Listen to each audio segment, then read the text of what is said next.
Good morning to everybody. I'm afraid my Spanish is non-existing, so I'll do it in very slow English. And I brought you lots of pictures, so that may help as well. I would like to present some of the clinical evidence that has come out very recently that really I think will support the choice of compression in venous leg ulcer patients. So, looking at the problem in venous leg ulcer patients, it's a pathway that starts with insufficient valves. And because of these insufficient valves, they're not closing very well, the pressure intravenously goes up, the permeability of the capillaries is raised, and that raises the filtration rate, and in the end patients develop edema. And then finally skin changes, and that's what you can see here, and this is the end result. So the ulcer is the result of a very long process, and very often patients are not aware that they have venous hypertension. So when we are delivering compression, what we want is something that has an effect also on the deeper system. Not just on the peripheral part, but also on the deeper system.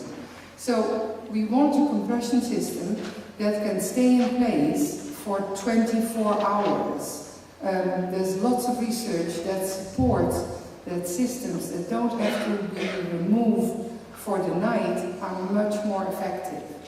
And with a rigid system, we get a situation where at rest the pressure is low, and when the patient is moving, the pressure goes up, and we get also pressure on the deeper system.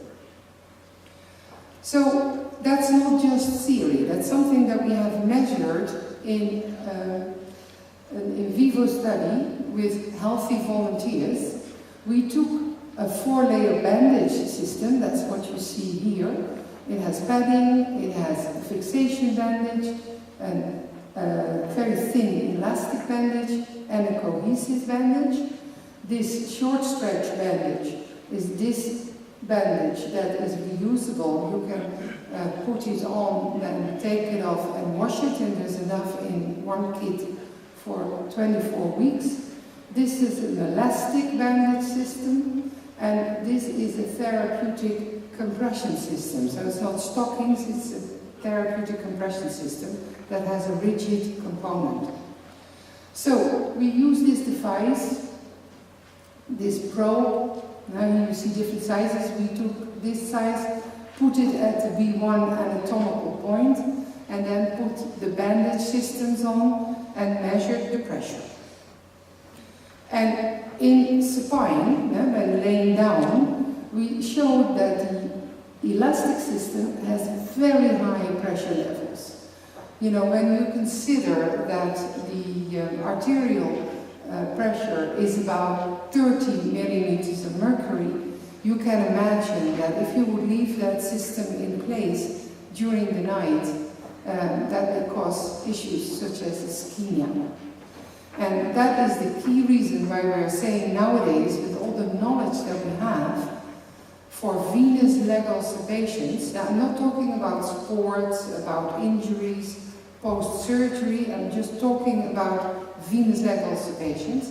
For these patients, we should be using stiff, rigid systems, not the elastic bandages. That's for this reason, that we can leave them on at night.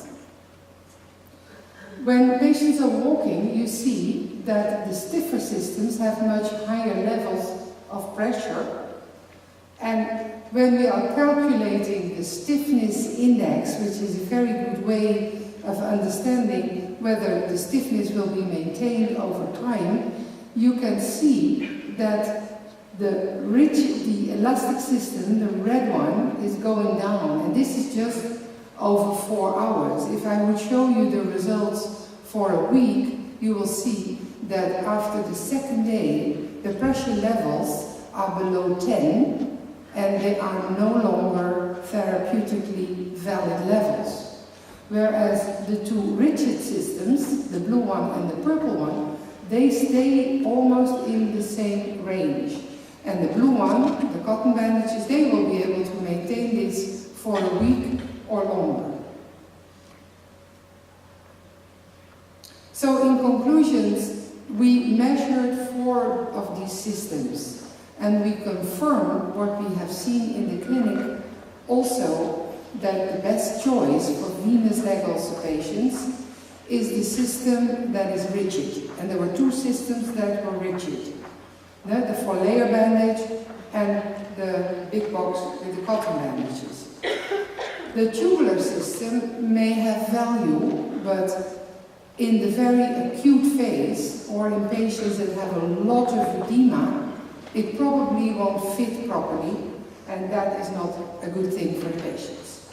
So, on to a big study, and I want to spend a little bit of time on that. This is a study that was funded by the healthcare authorities in Hong Kong. And we started to work with them 10 years ago. We trained everybody because they didn't have compression in those days. So all the clinicians involved, both the doctors and the nurses, went through an intensive training. And after that, we designed a study where we included elderly patients. So everybody was over 60. They had venous leg ulceration that was tested by the vascular lab. So we know for sure that these were venous leg ulcer patients. They had a wound bed that was free of necrotic tissue, and the patients were able to understand Cantonese. So we could talk to them. Not that I speak Cantonese, but nice people that helped me. For exclusion, we took the patients out that couldn't tolerate compression, those that had too much arterial problems, and those that had circumferential ulcers. We recruited patients from the community. So these were patients at home, a la domicile, I think it's in Spanish. So, and that's where the patients are. They're not in the clinics. They are at home, in nursing homes, in community clinics. In total, we recruited 321 patients. And, let's go back one. And we measured time to healing over 24 weeks. We didn't stop at 12 weeks, what a lot of studies do, because we feel that patients that never had compression before need a longer period, and that in the results you will see that's interesting, what we showed. We also measured quality of life and cost efficacy, because we felt that it's no good to show that a system is effective. It should also deliver good quality of life, and it should be cost effective. And I think in Spain, I don't need to tell you what it means to have a financial crisis and a healthcare system that is burdened by too much costs. So we have to be very aware of that. There were 2 groups that received compression, and 1 group only received a dressing, and all the patients were standardized on the same dressing. And so these are groups. The 4-layer bandage system, 107 patients with the same dressings as used in the short stretch system group, 107 patients, and usual care was just the dressing. So we did a unique study that if I would have tried to do that in Europe, the ethical committee will tell me I'm not going to grant this because ethically that would not be acceptable, because compression is the standard. But as we had a unique situation there, it was possible to do it. So when you look at the patients, you see that the majority of our patients were male. And I thought that was strange, but when I look at the literature, you see that in the elderly population, the majority of open ulcers occur in male. And you may notice that men that are married live longer, and women that are married live shorter. We all understand why, probably. It's also what we saw in our study, that the nutritional status, quality of life in single males was far less than in those that were married. Okay, move on to the results. Patients that were withdrawn, in the short stretch group, we did have some patients withdrawn based on the treatment, and in the 4-layer bandage group we also had that. And I think this is most interesting, that those that were withdrawn in the usual care group were all patients that had an increase of their edema, and they saw the other patients and said, I want that treatment. I don't want to be in this study unless you give me the good thing. So when you plan a study like that, you have to make sure patients don't see each other. Otherwise you have a problem.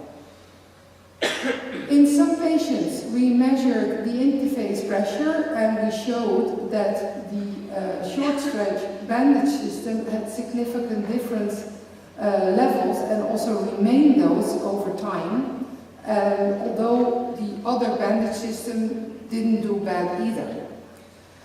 In terms of time to healing, the blue line is the patients that only received the dressings, and the red one is the 4-layer bandage system, the green one is the short stretch bandage system.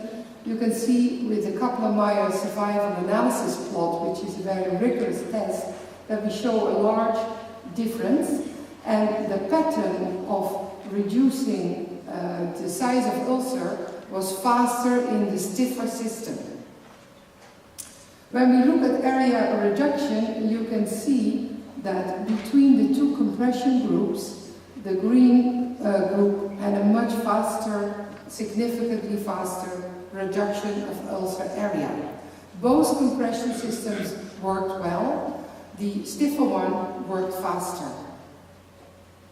In terms of pain reduction, we see the same pattern. The pain stayed up in the blue group, both the pain measured before the bandage removal and after, and in terms of medication, functional status, the rest of it. So this is a very clear picture, and it shows you that once you start compression, the pain goes down like real quick. Within 2 weeks, patients didn't need as much pain medication. So what it tells you also is that you get a really fast improvement of quality of life if you get it right from the start. So when patients have a lot of edema, they need something stiff, and then maybe when they progress, they get less edema, you can select it down somewhat and take it easier. The short stretch system was very cost effective. We looked at the cost per healed ulcer, which is the real way of doing it. And you can see that at 12 weeks, there was already a difference. At 24 weeks, there was a huge difference. And the difference is in the speed to healing and the fact that the 4-layer system is a disposable system. So for 24 weeks, you need 24 boxes, whereas the rigid system is a reusable system. And we thought, you know, in Hong Kong, it's very hot. And it's very humid. So we thought it's not just about whether one is better than the other, but also how does it work in that environment. And we noticed that if patients can have their bandages removed after 2 days, they like that, because they want to wash themselves and they want to reapply it. If you want to do that with the 4-layer bandage system, then that becomes very costly because you need a new kit all the time. So it's not just about what's good, but also what's practical. So in conclusion, we showed that it was feasible to do compression for elderly patients in a community environment in a very warm country with a very humid climate. We also demonstrated that when you provide good education, good diagnostics, you can be very successful. And we also found that both compression systems were effective. Updating the literature, we already knew that compression worked, but with this study in Hong Kong, we've shown that if you only use dressings, you really don't do a good job. So for those of you that don't accept that compression is needed in venous leg ulcer patients, I can't help you. Sorry.